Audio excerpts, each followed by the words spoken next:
Buen día, mi nombre es Emanuel Beltrán Lupercio y a continuación hablaré sobre el accidente ocurrido en la central nuclear de Chernobyl. Comenzaré respondiendo a la pregunta ¿qué pasó? Bueno, el accidente de Chernobyl ocurrió en el 26 de abril de 1986 en la central nuclear Vladimir Ilich Lenin, o conocida también como Chernobyl, situada en Ucrania, en aquel momento parte de la Unión Soviética. El accidente fue causado por una combinación de errores humanos y problemas técnicos. El accidente ocurrió la noche del 25 al 26 de abril de 1986, cuando los trabajadores de la central nuclear estaban realizando una prueba en el reactor número 4 para simular un fallo de suministro eléctrico, y durante esta prueba se produjo una serie de errores que llevaron al sobrecalentamiento del núcleo y del reactor y a la liberación de grandes cantidades de material radiactivo a la atmósfera. La radiación liberada en la atmósfera se extendió rápidamente por toda Europa, afectando a millones de personas. También las autoridades soviéticas tardaron varios días en informar sobre el accidente, agravando la situación. El accidente de Chernobyl fue causado por una serie de errores técnicos y humanos que se combinaron para producir una catástrofe nuclear. A continuación mencionaré 4 puntos importantes para responder al cómo pasó. Comenzaré hablando del diseño del reactor. El reactor RBMK-1000, o reactor condensador de alta potencia por sus siglas en ruso, que se utilizaba en la central nuclear de Chernobyl, tenía un diseño inusual, que lo hacía más propenso a ciertos tipos de fallos que otros reactores nucleares. En particular, el diseño del reactor hacía que fuera más inestable en ciertas situaciones y que pudiera generar una acumulación de gases que podrían provocar una explosión. Hay que aclarar que no se diseñó para la producción de energía eléctrica. Este es un uso secundario de este reactor, sino que se usaba principalmente para obtener plutonio para armas nucleares. Estos reactores tenían como combustible uranio 238 con muy bajo enriquecimiento y en torno al 2% de uranio 235, y son del tipo de agua ligera en ebullición moderados por grafito, es decir, que la refrigeración de los elementos combustibles se realiza con agua ligera, la cual es agua común y corriente, pero que está depurada. El agua entra de forma líquida por la parte inferior del núcleo a través de cada canal y va refrigerando el combustible mientras ésta se está calentando, llegando a pasar a ser vapor en la parte superior del mismo. Este vapor es el que se envía a las turbinas para producir energía eléctrica. A su vez, la moderación neutrónica es realizada básicamente por el grafito constituyente del núcleo. El punto número 2 son las pruebas de seguridad. El accidente de Chernobyl ocurrió durante una prueba de seguridad que se estaba llevando a cabo en el reactor. Esta prueba implicaba simular un fallo en el suministro eléctrico y ver si el sistema lo iba a soportar. Manteniendo la refrigeración adecuada en el núcleo. Sin embargo, esta prueba no se llevó a cabo de acuerdo con las normas de seguridad adecuadas y se realizaron varias maniobras peligrosas que aumentaron el riesgo de un accidente. Como punto número 3 tenemos la falta de capacitación y experiencia. Tenemos que los operadores del reactor no estaban debidamente capacitados y no tenían la experiencia necesaria para llevar a cabo la prueba de seguridad de manera segura. Además, la cultura de seguridad de la central nuclear era deficiente y no se daban las suficientes prioridades a las normas de seguridad. Como punto final tenemos la comunicación inadecuada. La comunicación entre los operadores del reactor y los supervisores de la central nuclear fue deficiente, dificultando la toma de decisiones adecuadas durante el accidente. Además, las autoridades soviéticas tardaron demasiado tiempo en informar sobre el accidente y no proporcionaron información precisa y completa a la población. Es importante mencionar que las centrales nucleares como la de Chernobyl no incluían lo que se le conoce como una estructura de contención, que es una cúpula de hormigón diseñada para mantener la radiación dentro de la planta en caso de un accidente de esta magnitud. Y esto provocó que los elementos radiactivos se dispersaran, como lo son el plutonio, yodo, estroncio y cesio, contaminando un área de 142.000 kilómetros cuadrados en el norte de Ucrania, el sur de Bielorrusia y la región rusa de Briansk.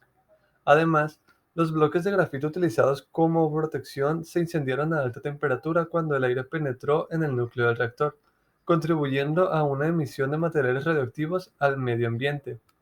También tenemos que mencionar que el yodo 131 y el cesio 137 tienen puntos de ebullición muchísimo más bajos que los demás productos radioactivos, provocando que estos se pudieran liberar a la atmósfera de manera más rápida y poderse expandir en gran parte de Europa gracias a los vientos.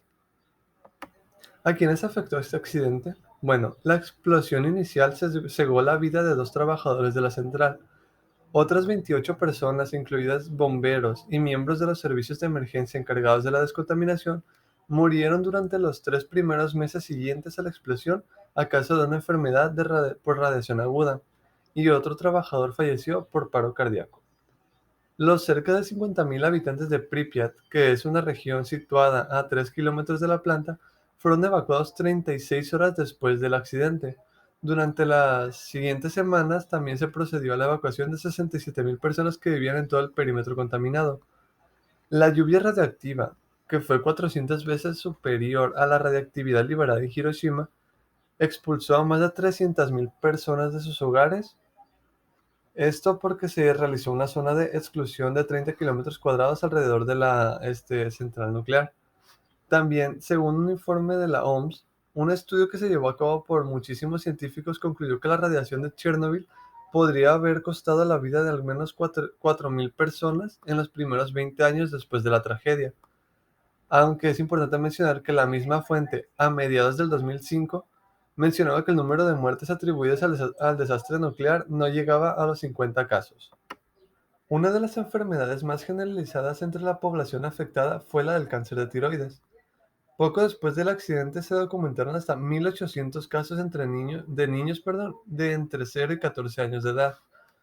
Esto fue porque la glándula tiroides de los infantes es particularmente más susceptible al yodo radioactivo, pudiendo provocar dicho cáncer.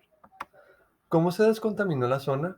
Bueno, durante los días siguientes a la explosión, miles de trabajadores, a los que se les llamó liquidadores, se dirigieron a toda prisa hacia Chernobyl para combatir este desastre nuclear. Estaba compuesto en su mayoría por empleados de las centrales, bomberos ucranianos y soldados y mineros procedentes de Rusia, Bielorrusia, Ucrania y otras partes de la Unión Soviética.